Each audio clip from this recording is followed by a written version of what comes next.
Hi everybody, welcome back to the channel. As you can see, I'm at a particularly impressive set of waterfalls. I'm at the Glen Orchy in Glen Orchy. I came up because we had some fog forecast. It's more of a kind of drizzle that we have, but it is obscuring the mountains around me, so I can't take any images of the mountains. So what I thought I would do is to try and rescue something from the day, is I'd come down to the waterfalls and take images of kind of patterns in the water, probably long exposures, go for all the old cliches. So it's a day of muted colours, so it'll either be muted colours or black and white images as well. But yeah, let's see what we can do. Let's go. I think I've settled on the first composition, and it's this tree here, the kind of old tree that's kind of leaning over, and then we've got the falls in the foreground. I've taken the shot as a horizontal, but I think I might actually reframe it, make it a more of a portrait orientation, and that'll allow me to include more of these falls. So basically that tree there and these falls here are the image. I'm shooting at 100 ISO. It's given me an exposure of 1/8 of a second at f16. So that looks like it's probably going to be the kind of exposure I'll use for most of the images today.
Right, this is another shot I've got framed up.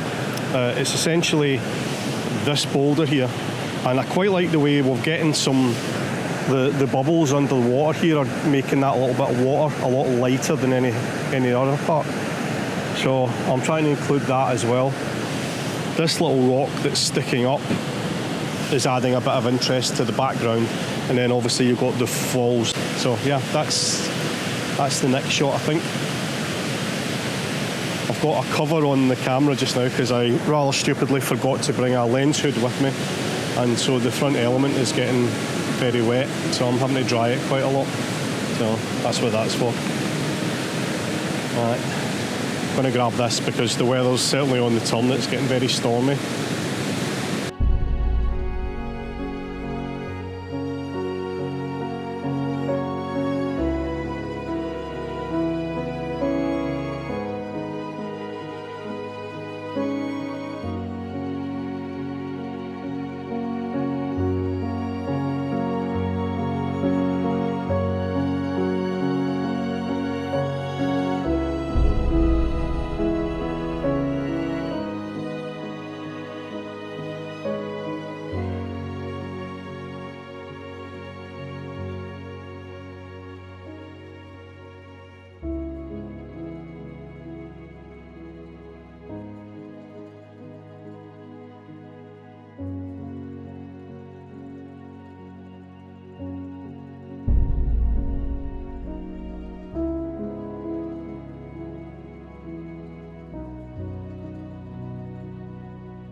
It's just getting wild.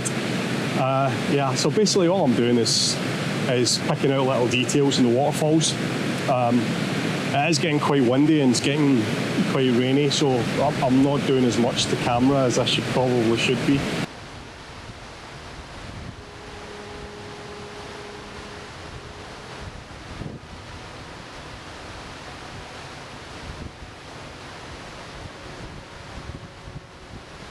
Right, I've come up a little bit further, and the first thing that's caught my eye is this tree, and I'm wondering if I can use either the tree itself as a kind of foreground interest or some of the leaves as a framing tool.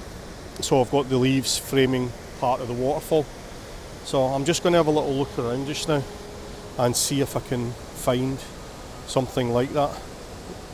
You know, something like, let me just zoom in, something like that where the leaves form a frame around part of the waterfall.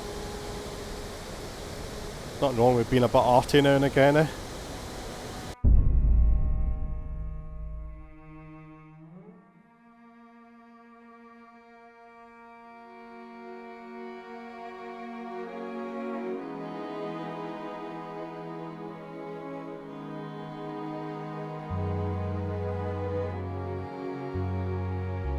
I had actually planned to go under the bridge and take a bit of cover from the rain and shoot along the waterfalls, but I've been beaten to it. There's about 3 photographers down there just now.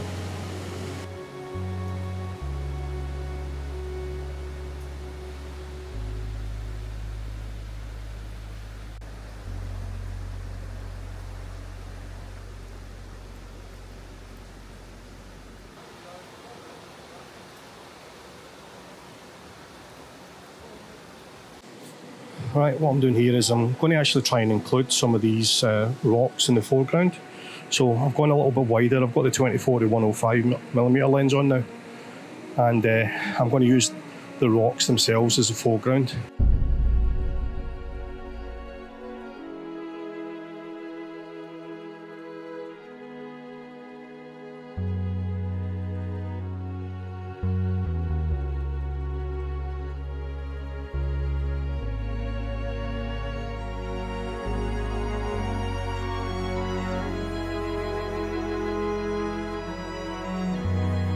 The other photographers have moved on.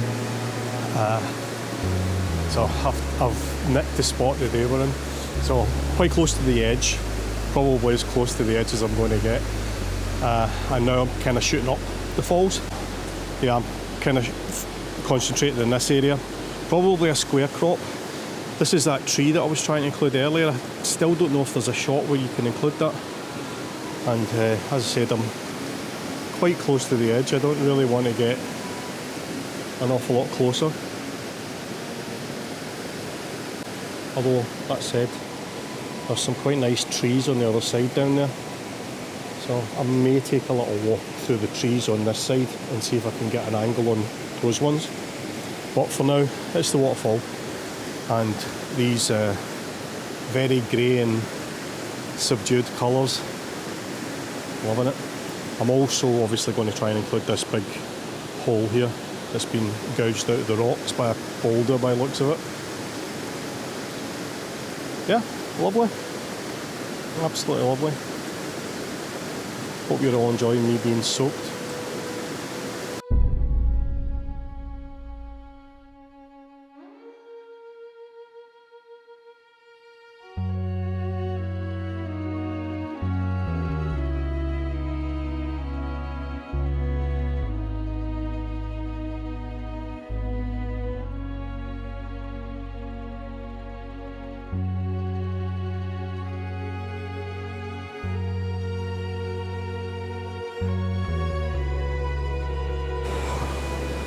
Right, let me talk you through this shot.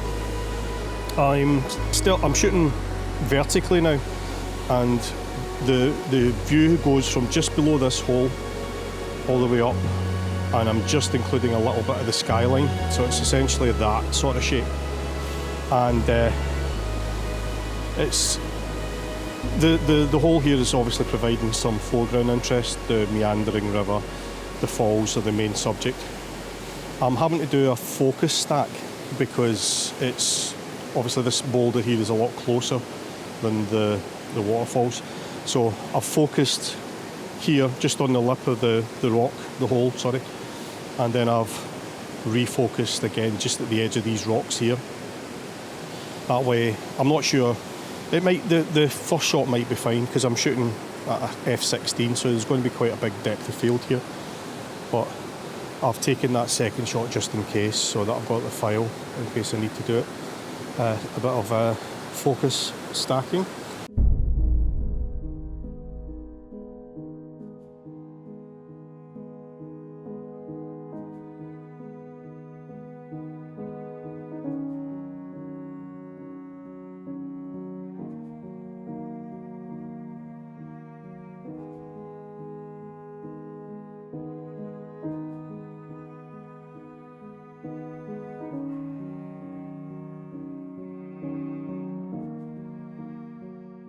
What I'm going to do now is put the telephoto lens back on again and really try to concentrate on this area where all the action is and see if we can make a shot or two there. I'm going to have to move quickly though, because the car park, despite the weather, the car park seems to be getting busier, so I think we've got a lot of photographers out today. So yeah, the next shot's probably going to be something like that. And then I'll shoot maybe a couple of square crops in this area.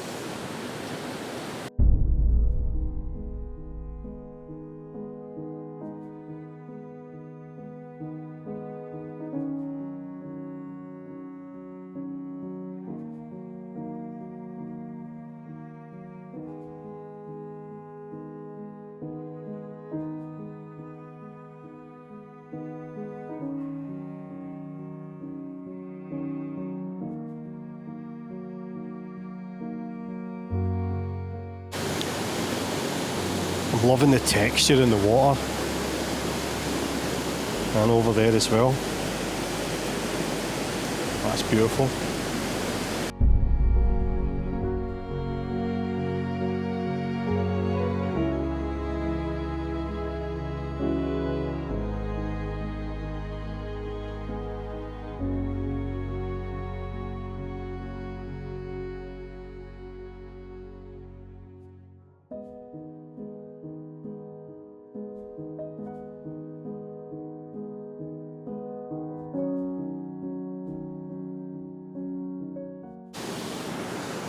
Okay, as you can see, I've finally found a composition where I include this tree. It's not ideal, but at least it means I get something with that tree in it, because I was taken with that tree earlier. I've moved a little closer to the edge. I know I said I wasn't going to, but I've moved a little bit closer to the edge in order to get this angle. And yeah, it seems to be working okay. I just need to, again, probably focus stack, so I'm taking a focus down here on the rocks. I'm actually taking a focus on the tree as well, and then another one on this rock here just in the background, and hopefully between the three of them we'll be able to get a reasonable image.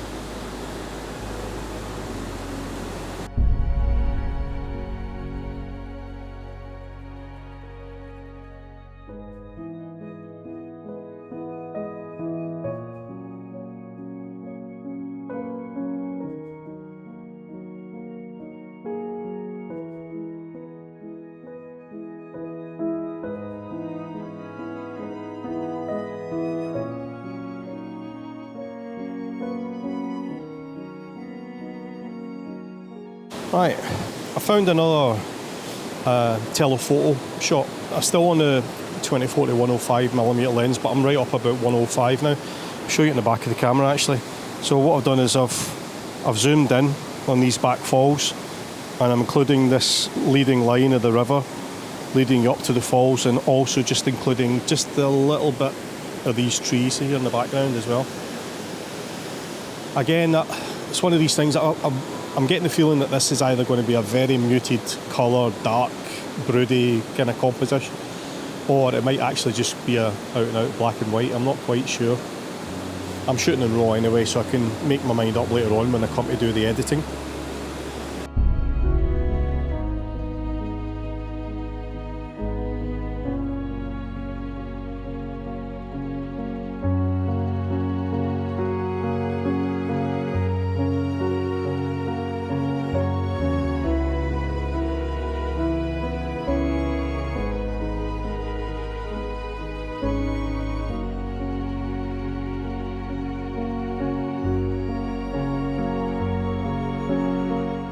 On the subject of editing, I've had a few comments on videos recently where people have accused me of over-processing, or I think somebody said there was too much HDR in one of my shots, which I found quite funny because I've never taken an HDR shot in my life. And I don't think I do particularly much processing when I compare it to some of the work that other photographers do. But anyway, just in the interest of clarity and just to address the points, I'm going to pick one of the images from this trip and I'll take you through how I've processed it from the raw file straight through to the final edit. And you guys can be the judge of whether I've overdone it or not. Okay, so let me take you through how I did the edit on that last image. This is the raw file straight out the camera. The only thing I've done to it is I've cropped in slightly. There was a little bit too much sky because the lens I was using was the 20-40-105 and that wasn't quite tight enough, and so it was including quite a bit of sky, and I felt as if that was a little bit distracting. So the first thing I did was to adjust the tonal contrast, really just tweaking the highlights and the shadows in contrast control. And as you can see, it's not a dramatic effect, it just raises the contrast slightly in certain parts of the image. The next thing I did was a little bit of good old-fashioned dodge and burn. All I did was create a duplicate layer and darkened down certain areas, highlighted other areas. It took a matter of seconds to do. Next thing I did was black and white conversion, and I did that through concentrating on the blue channel because I felt the blue channel had the most contrast in the water, and I was quite keen to retain that because I felt that was an important part of the image. So by putting the black and white conversion through a blue filter, I was able to darken down parts of the water while retaining the detail in all the rest of the image. And that really was it. That's all I did. The next thing I did was added a little frame towards the end, and as I've explained in previous videos, I really just do that so that I know that I'm finished with the edit and I don't keep going back to it. And that was it. That was all I did. If anybody feels that's a bit excessive, then let me know in the comments below. Oh dear. Do you know what would be really nice? Just a little bit of direct sunlight on those trees. Wouldn't that be absolutely gorgeous?